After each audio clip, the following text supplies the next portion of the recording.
धौलाना विधानसभा में जनसंपर्क अभियान तेज। सपा नेता प्रताप सिंह चौहान जनता के बीच पहुंचा रहे पार्टी की नीतियां। जनपद हापुड़ की धौलाना विधानसभा 58 में समाजवादी पार्टी के वरिष्ठ नेता एवं भावी प्रत्याशी के रूप में सक्रिय प्रताप सिंह चौहान लगातार जनसंपर्क अभियान चलाकर पार्टी के राष्ट्रीय अध्यक्ष अखिलेश यादव की नीतियों और कार्यक्रमों को जनता तक पहुँचा रहे हैं। जनसंपर्क के दौरान वे शिक्षा, महंगाई, बेरोजगारी, स्वास्थ्य सेवाओं, सड़क व्यवस्था तथा अन्य जन समस्याओं को प्रमुख मुद्दा बताते हुए लोगों से संवाद कर रहे हैं। उनका कहना है कि वर्ष 2027 के विधानसभा चुनाव में समाजवादी पार्टी की सरकार बनने का भरोसा है। उन्होंने ये भी दावा किया है कि यदि समाजवादी पार्टी की सरकार बनती है तो महिलाओं को 40,000 रुपए की आर्थिक सहायता तथा 300 यूनिट मुफ्त बिजली जैसी योजनाओं के साथ शिक्षा, स्वास्थ्य, रोजगार और बुनियादी सुविधाओं का विशेष ध्यान दिया जाएगा। टीवी हिंदुस्तान से आतिफ खान की रिपोर्ट।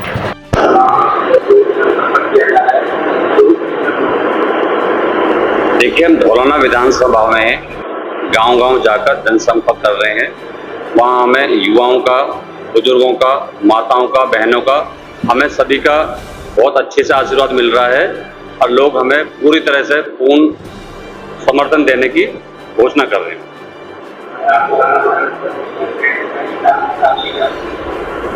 देखिए, अगर हम धौलाना विधानसभा जीतते हैं और हमारी सरकार बनती है तो सबसे पहले हम यहाँ के युवाओं को रोजगार देंगे। यहाँ की जो शिक्षा व्यवस्था है उसे मुफ्त करेंगे और उसमें बहुत विकास करने की जरूरत है। उसको बिल्कुल हम आधुनिक तरीके से शिक्षा का काम करेंगे। अच्छे स्कूल बनाएंगे, अच्छे अध्यापक आएंगे और 12वीं तक की जो शिक्षा फ्री होगी, आगे भी बच्चों को हम शिक्षित करने में जो सरकार करेगी उसको ज़्यादा से ज़्यादा शिक्षा देने का काम करेंगे। देखिए, महिलाओं के लिए हमारे राष्ट्रीय अध्यक्ष श्री अखिलेश यादव जी ने घोषणा करी है कि 40,000 रुपये महिलाओं को पेंशन दी जाएगी सालाना।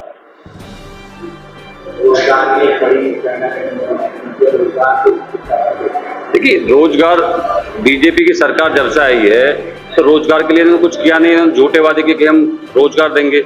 जब से ये सरकार आई है ना तो कोई इंडस्ट्री लेके आ रहे हैं और जो इंडस्ट्री आ रही है यहाँ की जो लोकल ग्रामीण बच्चे हैं इनको रोजगार उन कंपनी में दिया नहीं जाता।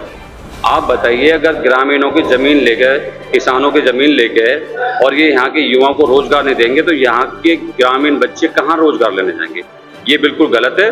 अगर हमें 2027 में हमारी सरकार आती है तो हम यहाँ की जितनी भी इंडस्ट्री हैं इसमें सभी में 30 से 40% का कम से कम इन युवाओं को रोजगार दिलाने का काम करेंगे, जो आरक्षण के रूप में होगा। जैसी जिसकी योग्यता होगी उसको हम आरक्षण दिलाने का काम करेंगे। कानून व्यवस्था तो बीजेपी की बिल्कुल लचर है। यहाँ पर रोज हत्या हो रही है, रोज लूट हो रही है, महिलाएं सुरक्षित नहीं है, बच्चियों का बलात्कार हो रहा है, तो कानून व्यवस्था तो बिल्कुल लचर है।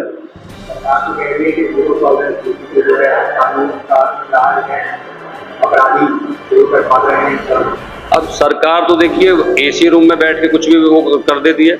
आप ग्राउंड लेवल पे देखिए, आपने अभी देखा गाजियाबाद हमारा बराबर जिला है, इसमें कितने मर्डर हुए हैं। अभी आप हापुड़ जिले में देख लो, अभी पिछले हफ्ते एक बच्ची का बलात्कार हुआ, यहाँ पर देख लो, यहाँ डकैती हो रही है, लूट हो रही है, चेन स्नैचिंग हो रही है। तो कानून व्यवस्था बिल्कुल ध्वस्त है, कोई काम नहीं हो रहा कानून व्यवस्था पे, सिर्फ ये झूठे वादे करके पब्लिक को गुमराह करने की कोशिश कर रही है।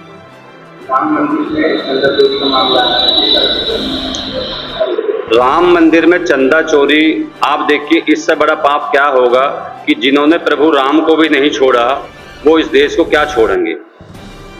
यहाँ आए थे कि हम राम को लेकर आएंगे, ये राम को तो क्या लेकर आए, राम तो पूरी दुनिया को, पूरे संसार को लेकर आए, लेकिन इन्होंने राम के मंदिर में चोरी करके दिखा दिया कि हम भगवान राम को भी नहीं छोड़ेंगे।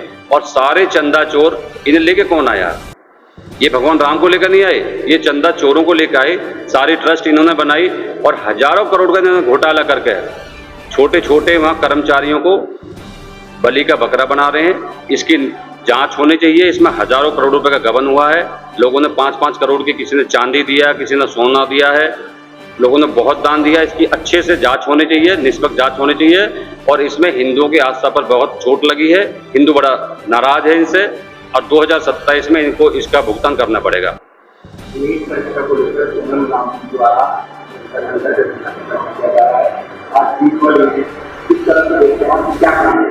अब देखिए, जब से केंद्र में सरकार बीजेपी की आई है और राज्य में भी बीजेपी की सरकार आई है, क्या आप बता सकते हैं कि जितने भी परीक्षा हुई हैं वो लीक नहीं हुई हैं?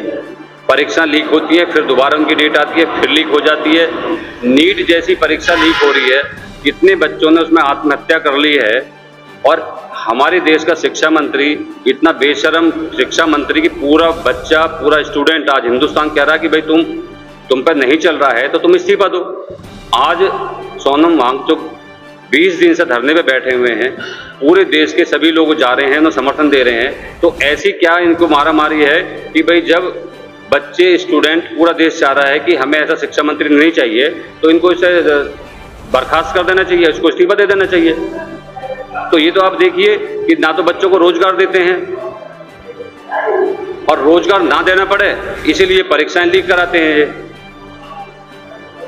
इनके राज में कहीं कोई परीक्षा क्या क्लियर हुई है? सब लीक होती हैं, और ये सरकार जानबूझ के कर रही है जिससे इनको रोजगार न देना पड़े, जिससे इनको सरकारी नौकरी ना देनी पड़े, इसलिए परीक्षा लीक कराती है। मौलाना विधानसभा 58 में सबसे ज्यादा चुनाव आपके लिए चीजें हुई है वो क्या है? देखिए, हम जनसंपर्क कर रहे हैं। हमने 12 से 17 में समाजवादी पार्टी की सरकार रही है।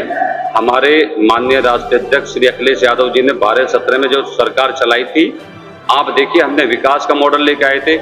ऐसा कभी भी आगरा से लखनऊ तक हिंदुस्तान में एक मिनिमम टाइम में 22 महीने के टाइम में एक इतना बढ़िया हाईवे हमने बना के दिया, जिस पे फाइटर प्लेन हमने उतारे।